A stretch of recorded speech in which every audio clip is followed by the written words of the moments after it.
Upload करना है, इन सभी चीजों को एक निश्चय उसके साथ आप बना करके तय करें और संवाद। News Watch India. लेकिन अब आपको दूसरी तस्वीर मेरठ से हम दिखाते हैं। मेरठ में उस इलाके की जहां पर सरकारी सुविधाएं नदारत हैं और इस इलाके की सड़कों पर गंदगी और अवैध रोड़ी, डस्ट और ईंट के कारोबार से लोग परेशान हैं। मेरठ का समर गार्डन इलाका इस इलाके की कायाकलाप बयां कर रहा है।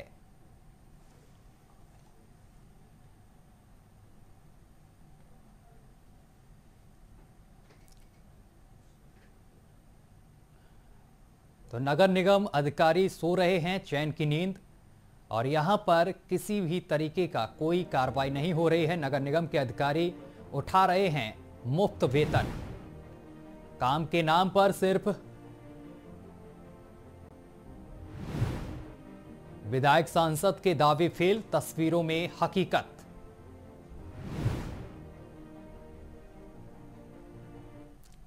और अंत में आपको हम मेरठ की इसी तस्वीर के साथ छोड़ के जाते हैं जहां पर हमारे संवाददाता मनोवर चौहान ने इस जगह का ग्राउंड जीरो से जायजा लिया है। नमस्कार, मैं हूं मनोवर चौहान और आप देख रहे हैं न्यूज़ वॉच इंडिया। आज अपने खास प्रोग्राम बात सरोकारती में बात करेंगे मेरठ के उस इलाके की जहां पर सरकारी सुविधाएं नहीं है। सबसे हैरत की बात है, इस इलाके में ना तो सरकारी स्कूल है और ना ही कोई बैंक और एटीएम। हालत खस्ता है, सड़कें टूटी हुई है और जो नाले हैं वो पूरी तरह से चौक हैं। ज़्यादातर इलाकों में नाले की और निकासी जो कह सकते हैं उसकी व्यवस्था नहीं है, जिसके चलते इलाके में पानी भरा रहता है। यहाँ के जो लोग हैं वो काफ़ी परेशान हैं और लगातार न्यूज़ वॉच इंडिया से अपील कर रहे थे कि इस इलाके की आवाज़ को उठाया जाए और हुक्मरानों तक पहुँचाया जाए। मेरे साथ तमाम वो स्थानीय लोग जुड़ेंगे जो यहाँ पर परेशान है और अपनी बात रखना चाहते हैं, शासन प्रशासन को अपनी बात से अवगत कराना चाहते हैं। अब मेरे पीछे देखेंगे तमाम लोग जो हैं जुड़ चुके हैं। हालांकि इस इलाके की अगर मैं बात करूं तो मेरठ की दक्षिण विधानसभा सीट का इलाका है, समर गार्डन को कहते हैं और समर गार्डन मेरठ में मशहूर है जहां कोई भी सरकारी सुविधा नहीं है। हालांकि इस कॉलोनी के अंदर बड़ी बड़ी सीवर लाइनें डाल दी गई हैं लेकिन अभी तक चालू नहीं हो पाए, जिसके चलते यह इलाका नरकीय रहता है और यहाँ के इलाके के लोग नरकीय जिंदगी जीने को मजबूर है। मेरे साथ जुड़ेंगे यहाँ के स्थानीय लोग हैं, व्यापारी भी हैं और इनसे मैं बात करता हूँ। सब आप लगातार ये बात उठा रहे थे कि यहाँ की आवाज़ उठाई जाए, बताया जाए। यहाँ ऐसे क्या समस्या आपको आन पड़ी है जो आपने न्यूज़ वॉच इंडिया को याद किया?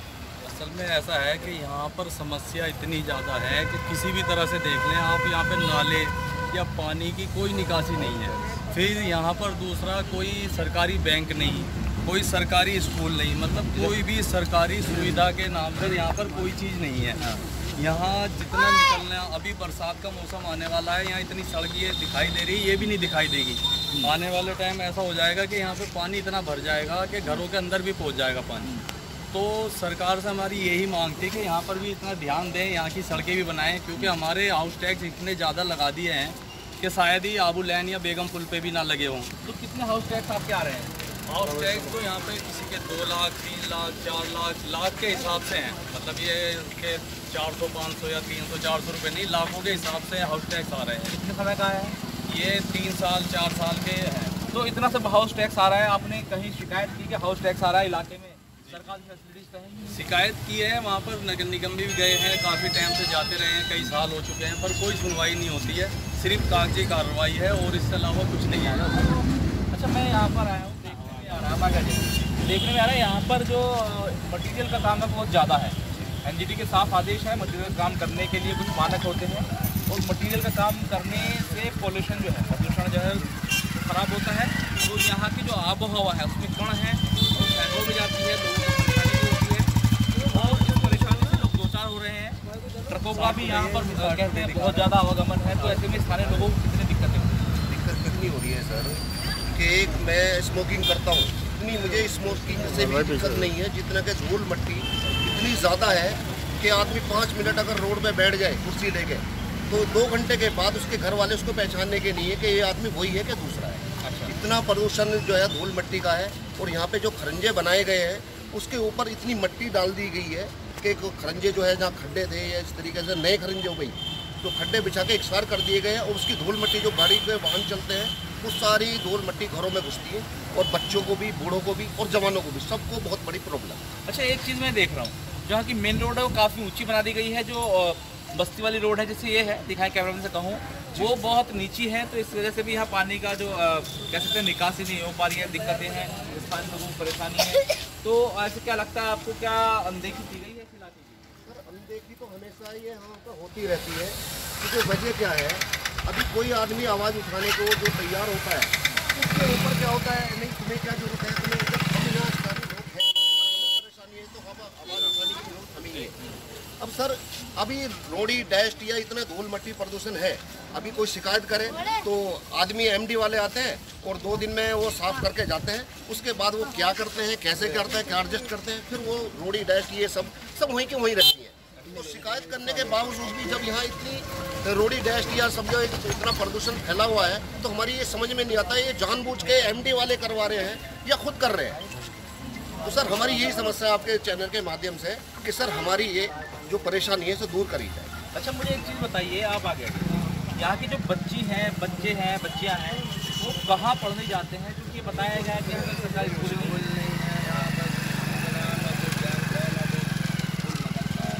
कुछ नहीं है। अच्छा, प्राइवेट मदरसे संचालित है, इमदाद पर चलते हुए चल रहे हैं?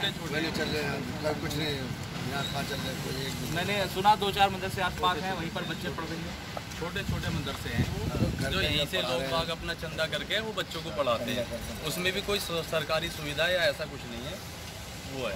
तो गवर्नमेंट ने जो मानदेय मिल रहा था, जो ग्रांट मिल रहा था, वो भी जो नए मदरसों को ख़त्म कर दिया है। मेरठ में कुल 3 मदरसों को मिलता है, वो बात अलग है, लेकिन इमदाद पे यहाँ के जो मदरसे संचालित हैं, लोगों ने आवाज़ उठाई, न्यूज़ ऑफ इंडिया के माध्यम से बताया कि इस इलाके में ना तो स्कूल है, ना बैंक है, ना ATM है, बड़ी परेशानी है, बहुत ज़्यादा परेशानी है यहाँ पर। और ये अभी से नहीं है, ये काफ़ी टाइम हो गया कहते सुनते, पर कोई वो नहीं है। ये तो आपका शुक्रिया है कि आप यहाँ तक पहुँचे, आपने हमारी आवाज़ उठाने के लिए आगे आए, नहीं तो यहाँ पर ये सरकारी सुविधा के नाम पर तो सिर्फ कागजी कार्रवाई होती है और कोई नहीं। अच्छा, मुझे एक बात बताइएगा, जैसे आप लोग व्यापारी हैं तो बैंक की जरूरत पड़ती ही होगी, साथ ही साथ ATM की जरूरत पड़ती है, क्या ATM है? नहीं सर, एक ATM है, कभी उसमें कैश नहीं। कहाँ पर है ATM? ये 70 फुटे के सामने के ATM है, एक 60 फुटे के बिल्कुल कोने पे ATM है, तो कभी भी जाते हैं, कभी बैलेंस उसमें मिलता ही नहीं सर। अब वो ATM होना ना होना हमारे लिए कुछ ऐसा नहीं है कि ATM है और उसको कैश नहीं मिलता तो क्या करेंगे। अच्छा, कहाँ जाना पड़ता है फिर पैसे निकालने के लिए? या शास्त्री नगर में जाना पड़ता है या हड़चुंगी पे जाना पड़ता है, काफ़ी दूर पड़ता है। जी काफ़ी दूर पड़ता है।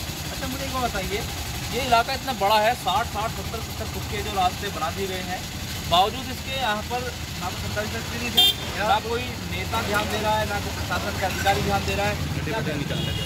यहाँ तक सब जो है वोट के लिए आते हैं, रास्तों के लिए और नालों के लिए है, कोई नहीं आता, ना कोई बैंक है, ना कोई ATM है। यहाँ लोग बाग जो है बस वोट मांगना आ जाते हैं, कोई काम के लिए नहीं आता, बस सरकारी कागज भरे चले जाते हैं। तो हम तो ये सोचते सरकार या बैंक भी खोला, स्कूल भी खोला या प्राइवेट स्कूल है, मुँह मांगे फीस ले लें, गरीब आदमी बच्चा नहीं पढ़ा सकता। अच्छा, मैं जो भारतीय जनता पार्टी के नेता हैं, सरकार से अटैच हैं, उनसे हमारी बात हुई, उन्होंने कहा कि क्यों ना जिलाधिकारी के माध्यम से आप लोग ज्ञापन दीजिएगा कि यहाँ पर ये चीज़ें नहीं है। दिया कभी आपने? दिया है, कई बार दिया है, लोग बाग यहाँ देख के चले जाते हैं, आगे सर्वे करके चले जाते हैं, फिर दोबारा काम नहीं हो पाता। अच्छा, तो ये बताइए, आप बता रहे हैं कि आपने ज्ञापन दिए, किस किस को ज्ञापन दिया? नगर निगम में भी गए थे, DM साहब के यहाँ पे भी गए थे, काफ़ी टाइम हो गया गए हुए, पर उन पर कोई सुनवाई नहीं होती है। सफाई के लिए हम जैसे गए थे तो महीने 2 महीने में एक गाड़ी कभी आती है, बीच से साफ करके चले जाती है। नाला कभी भी आज तक पूरा एक सिरे से लेकर दूसरे सिरे तक सफाई नहीं हुई। यहाँ की समस्या को बताया? जी। अच्छा, तो कोई समस्या तो सब ये आप देख सकते हो, पूरा देखो कहाँ ऊपर डाल के गए हुए हैं, या नाली अच्छा, है। एक बार दिखा दीजिए प्लॉट जो है यहाँ पर, नगर निगम के लोगों ने कहें या फिर यूँ कहें किसी ने यहाँ पर कूड़ा डाल दिया है और ये लोग इसकी शिकायत कर रहे हैं, लेकिन नगर निगम के जो सफाई कर्मचारी हैं वो अभी भी इस कूड़े को यहाँ से नहीं हटा रहे हैं। गली में डाला और हुआ है, गलियों में भी ये हालात हैं, गली टूटी हुई है, डाला हुआ है, नालियाँ हैं। हालांकि मैं लगातार लोगों से इसलिए बात कर रहा हूँ कि वो तमाम चीज़ें वो निकल कर आ जाएँ जो यहाँ के स्थानीय लोगों की परेशानी है। अच्छा, आप भी व्यापारी वर्ग से आते हैं, बैंक नहीं है, ATM नहीं है, व्यवस्थाएं नहीं है, तो फिर क्या लगता है आपको, आपके व्यापार पर फर्क पड़ता है? सारे फर्क है, व्यापार में वो बंद पड़ा है, जाकर देखो आप दुकान पे हमारे सब बंद पड़ा है, कोई काम ही नहीं है, कस्टमर ही नहीं है। और सबसे बड़ी बात एक और है, शाम को देखो, अक्सर आप लोग तो दिन है, शाम को देखो, शाम को आप 7 बजे के बाद देखोगे अंधेरा होने के बाद, तो इस रोड का सकता है कोहरा हो रहा हो, इतनी धूप, इतनी मट्टी है, इतनी डस्ट है। 60-60, 70-70 फुट के रोड है, केवल फ्रेंज लगाकर छोड़ दिया। जी काली जो कहते हैं सड़क क्यों नहीं हो पाई, क्या वजह रही?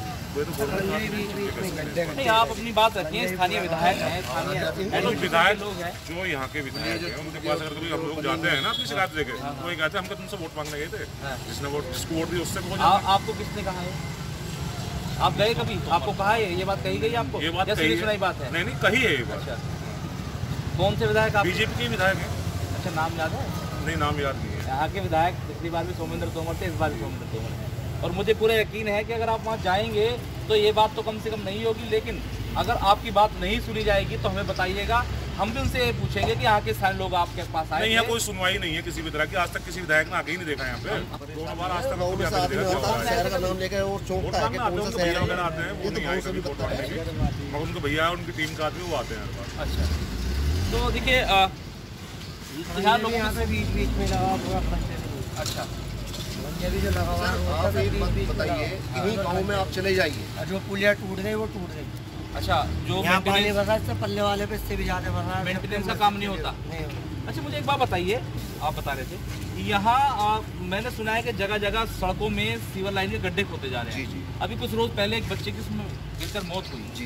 तो उसके बाद एडमिनिस्ट्रेशन जागा नहीं जागा? कुछ भी नहीं हुआ। उस बच्चे को बड़ी मुश्किल से जैसे निकालने की कोशिश करी और वो छूट गया, क्योंकि गंदगी इतनी थी नीचे और 20 फुट का खड्डा है वो, उसमें से निकालते निकालते वो बच्चा फिर छूट गया। उसको जब बाहर निकाला दोबारा तो उसकी डेथ हो गई मौके पर। और सर देखो, ये खंजे है, जिस तरीके से है रोड है, ये खंजे है बने हुए। आप किसी गांव के क्षेत्र में, बिल्कुल जो देहात बोलते हैं जिसको, आप उसमें भी चले जाइए आप, कि ऐसा रोड किसी देहात में नहीं मिलेगा। अब हम यहाँ बोलते हैं हम शहर में, मेरठ शहर में रह रहे हैं, इतना पुराना शहर है और इतना माना हुआ शहर है, और यूपी का सबसे बड़ा जिला है मेरठ। अब यहाँ आप कोई रिश्तेदार आता है, कितनी अच्छे मेहमान नवाजी करो, जब धूल मट्टी इतनी रहती है तो आदमी क्या कहता है, अगर सामने नहीं कहता बाद में कहता है ये नाम बोलते हैं शहर का। कौन सा शहर है? या तो साला गांव से भी बदतर है। अगर बारिश पड़ जाए तो एनसीआर में मेरठ है, मेट्रो सिटी कहा जाता है, मेट्रो की काम चल रहा है, रिपीट आने वाली है, 2023 में चल जाएगी। इस इलाके की स्थिति गाँव से बदतर है, लोगों का कहना है। मेरे साथ में क्वेश्चन हो रहे हैं, 3 बच्चे बैठे हुए हैं, 2 बच्चे हैं, एक बच्चा है। आप ये बताइए, इस इलाके में स्कूल है, कहाँ से आप ला रहे हैं? बिल नंबर 26 क्या है वहाँ पर? सरकारी प्राइवेट स्कूल है? प्राइवेट स्कूल काफ़ी दूर जाता है। अच्छा, काफ़ी दूर पड़ता है। क्या स्थिति है स्कूल की? क्या मतलब इंग्लिश मीडियम है, हिंदी मीडियम है? English medium. अच्छा, टेम्परेरी है, वही टेम्परेरी हिसाब से बना हुआ है। हिसाब से ये बताइए, जैसा इलाका है जिस इलाके के हिसाब से ठीक है बस। अच्छा, ये बताइए फिर तो जो उर्दू की शिक्षा देते हैं हम लोग अपने बच्चों को, तो वो कैसे दे रहे हैं? और सरकारी फैसिलिटी क्या है यहाँ पर? ATM और बैंक की व्यवस्था नहीं, ऐसा कोई नहीं, कोई ATM कोई बैंक नहीं है। पूरे मुसलमान क्षेत्र में कोई भी ATM कोई भी बैंक नहीं है। अच्छा, कोई सुविधा नहीं है, गवर्नमेंट की तरफ से कोई सुविधा नहीं है। अच्छा, तो फिर बच्चों को एजुकेशन दिलाना दिक्कत हो रही है? क्या दिक्कत है? दिक्कत है, दूर जाना पड़ता है, बच्चों को लेकर जाना पड़ता है, सुबह छोड़ के आना, फिर लेके आना, फिर बताना। आदमी अपना काम देखेगा, बच्चों को छोड़ गया, सारे काम देखता है। अगर रोड अच्छे हो, रास्ते अच्छे बता दो, गाड़ी की वजह हो जाती है, गाड़ी से बच्चे स्कूल चले जाते हैं, अपने आप आ सकते हैं। ट्रांसपोर्टेशन नहीं है, वजह क्या है? मुझे रास्ता, अच्छा रास्ते वजह है, ट्रांसपोर्टेशन नहीं है। एक सज्जन और आया, स्कूटर पहुंचे हैं यहाँ पर, हालांकि हम लोग हैं इसलिए थोड़े से रोड रुका है, लेकिन रोड छोटा, आप मानेंगे गड़बड़े हैं। रोड नीचे भी है, छोटा भी है, नाली ये सारी खराब हो रही है, सड़क 60 फुट उठ गया ऊपर, ये नाली नीचे पड़े हैं, सारे में पानी भरा रहा था मलबा। मैंने ये बात अभी दर्शकों को बताई कि जो बस्ती की नालियाँ, वो सड़कें छोटी हैं, मेन रोड ऊपर है जी, 60-60, 70-70 फुट के रोड हैं, तो बावजूद उसकी हालत इतनी खराब बन है ना, ये रास्ते नीचे पड़ गए, तो इसलिए रास्ते ऊपर उठेंगे तब जाके वो पानी उसमें जाएगा 60 फुट के नाले में। तो निकासी की व्यवस्था सही नहीं हो रही है? बिल्कुल नहीं हो रही, यहाँ सारे में भरा रहता, बहुत बुरी हालत होती है, बहुत बुरी स्थिति है रास्ते की। ऊपर मांग है आपकी, आप क्या मांग करेंगे? ये करेंगे जी हमारे रास्ते बनवा दिए जाओ, बस ये नाली ऊपर उठा के सही करके बनवा दिए जाओ। बैंक और ATM की स्कूलों को यहाँ व्यवस्था है ही नहीं, कोई भी नहीं है, ना बैंक है, ना कोई सरकारी स्कूल है, ना कुछ है, सब लोग परेशान है ऐसे। और सारे शहर में पूरा खाली डावर है, यहाँ पे कुछ भी नहीं है। ये तमाम जो आप बातें हमें बता रहे हैं, हम भी कोशिश करेंगे कि सरकार की नुमाइंदों को, प्रशासन के लोगों को बिठा करके उनसे पूछा जाएगा, लेकिन फिर भी आप एक फहरिस्त बना करके इसकी मैं चाहूँगा अधिकारियों को दीजिएगा, क्योंकि हमारे चैनल के माध्यम से भाजपा के नेताओं ने दावा किया कि अधिकारियों को फहरिस्त दीजिएगा, जो समस्याएं हैं उनका निवारण किया जाएगा।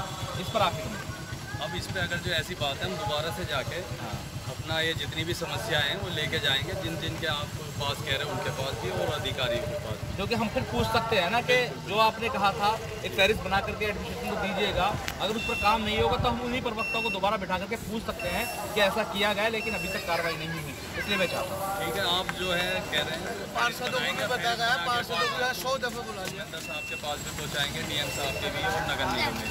कौन है यहाँ के पार्षद, कौन है? ये पार्षद है। तो फिर क्या दिक्कत क्या है, सुनते नहीं है? नहीं सुनाए, हमने 20 दफे बुलवाया, बस यहाँ मैं नाली साफ करवा दूंगा और वहाँ से मैं मंगवा, कुछ नहीं ना आज तक कुछ नाली साफ करवाई एक दफे भी, और ना ही एक दफा आके यहाँ देखा सारी पुलिया टूटी पड़ी है, आगे पुलिया टूटी पड़ी है, कोई व्यवस्था पानी निकलने की। तो ये तो आपके हाथ की बात है, पार्षद तो आप ही बनाते हैं, फिर ऐसे व्यक्ति को पार्षद क्यों बनाते हैं जो सुनता नहीं है? अब क्या करें हम, अब एक दफा बन गया तो क्या करें, मजबूरी है। कहते हैं कि भाजपा काम ही नहीं करा रही है मुसलमान क्षेत्रों में। भाजपा को बदनाम कर रहे हैं, फंड तो रिलीज होता है।